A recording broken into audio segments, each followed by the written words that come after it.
The Orlando Magic are one of the top teams in the Eastern Conference. After an impressive hot streak where the Magic have won 8 of their last 10 games, they now have the 3rd seed in the East.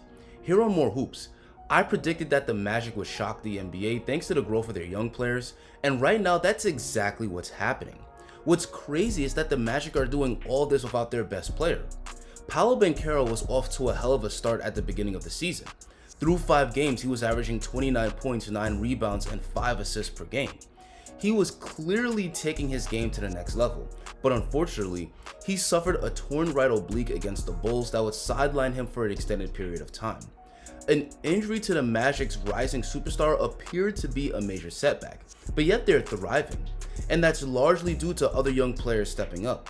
With Paolo out, Franz has been the Magic's main go-to guy, and he's been playing like an all-star. But it's not just Franz. Other young players like Moritz Wagner and Anthony Black have also stepped up, and the Magic have one of the best defenses in the league.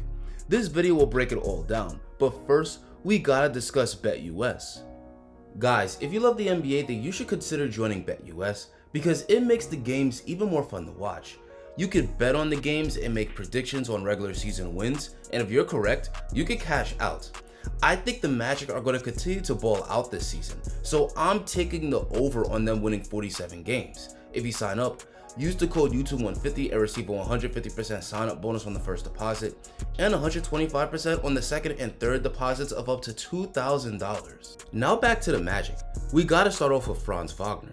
The Magic gave him the bag last offseason, giving him a 5-year, $224 million max extension. Many fans and members of the media were quick to call this contract an overpay, but right now, Franz is proving the haters wrong. He's brought his game to a much higher level this season, averaging 28 points, 6 rebounds, and 7 assists over the Magic's last 8 games. The hard work over the past offseason has paid off. Shooting, which was once a major weakness in his game, is now a strength. Franz shot just 28% from deep last season, but he's brought it up to a solid 35% this year. Now he's not just a driver and finisher, he's a deadly scorer that can put the ball in the hole from all 3 levels on the court. But not only has he gotten much better as a scorer, he's also grown as a facilitator. We saw this in a recent win against the Lakers where he dropped a career-high 11 assists. His improved court vision and willingness to involve his teammates have been crucial parts of the Magic's offense. Paolo going down with injury was unfortunate, but it allowed Franz to take on greater responsibility, which is helping him to rise to stardom. Another player that's really stepped up is second-year guard Anthony Black. During the absence of Banchero, he's been the Magic's second best playmaker behind Franz.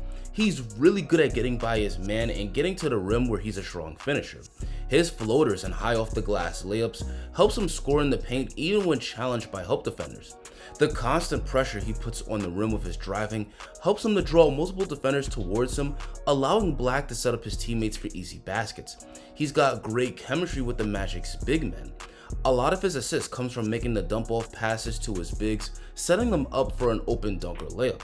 His drives to the rim often causes defenders to leave their man on the perimeter, and Black has been great at kicking the ball out to the open shooters.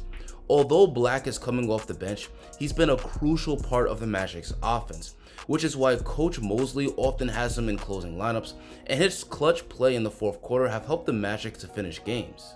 Moritz Wagner is also having a career year, raising his scoring this season to 13 points per game. He's an offensively skilled big man. They involve him in a lot of two-man game where he's a deadly scorer as a roll man. He's got great touch around the basket, and he's also got strong finishing moves and footwork to help him score down low.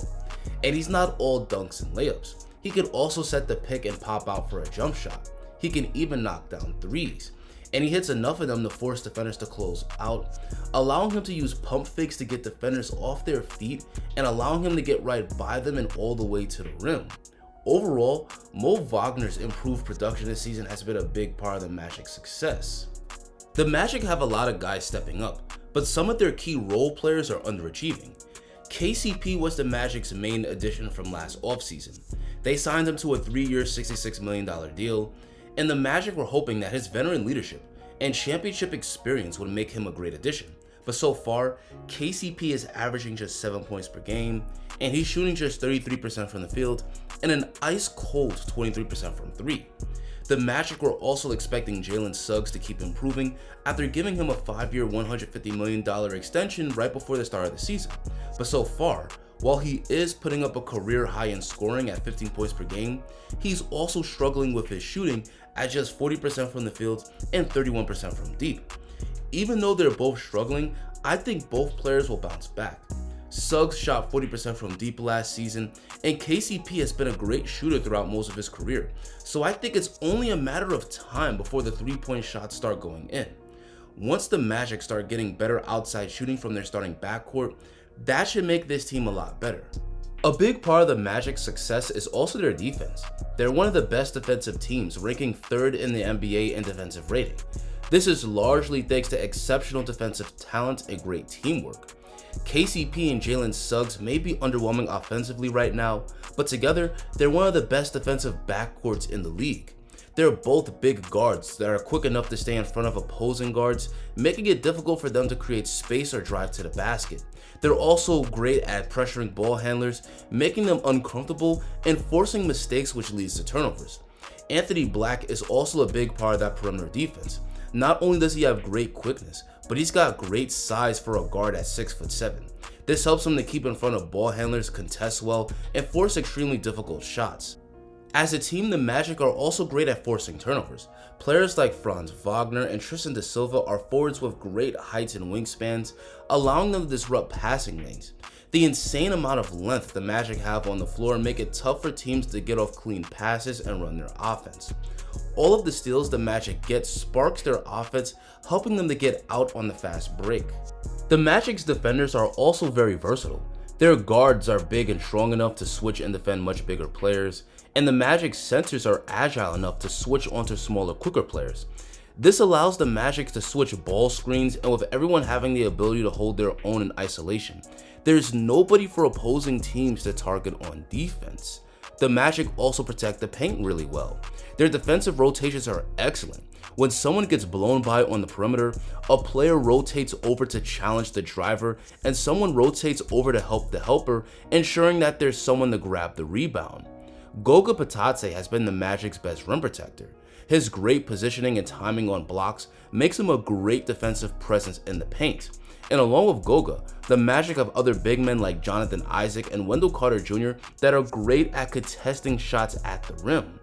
Overall, the team's great size and teamwork makes it tough for opponents to get easy layups, forcing them into difficult shots at the end of the shot clock. So guys, that's going to be it for this breakdown. And what's scary for the rest of the league is that this Magic team is thriving. They've got a top 3 seed in the East, and they're still waiting to get Paolo Banchero back. And if Paolo could get back to where he left off at the beginning of the season, then that should take this Magic team to an even higher level. With 2 young big point forwards who look like they've brought their games to superstar levels, and with that incredible defense, it's time to start taking the Orlando Magic seriously as legit title contenders. But that's going to be it for me, and now I want to hear from you guys. What do you think of how the Magic have played this season? Do you think that they're serious title contenders? Let me see your thoughts down below in the comment section. Guys, I'm going to continue to talk about the Magic on this channel, so if you enjoyed this breakdown and want to see more just like it, consider hitting that subscribe button. Thank you so much for watching, have an amazing rest of your day, and I hope to catch you guys next video.